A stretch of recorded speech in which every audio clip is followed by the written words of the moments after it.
আনে বকুত ৰাজ্যৰ মুখ্যমন্ত্ৰী ডক্টৰ হিমন্ত বিশ্ব শৰ্মাৰ প্ৰচাৰ নিৰ্বাচনী সভাত নাচি বাগি ভোটাৰক আকৃষ্ট কৰাৰ চেষ্টা ডক্টৰ হিমন্ত বিশ্ব শৰ্মাৰ গুৱাহাটী লোকসভা সমষ্টি মিত্ৰজোঁটৰ প্ৰাৰ্থী বিজুলী কলিতা মেধিৰ হৈ প্ৰচাৰ চলাই মুখ্যমন্ত্ৰীগৰাকীয়ে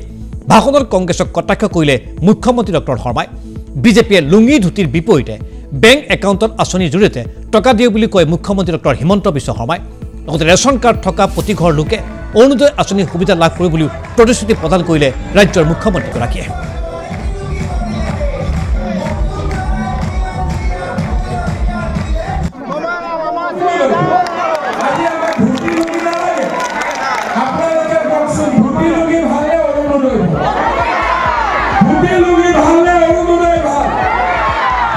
কংগ্রেসে আমাক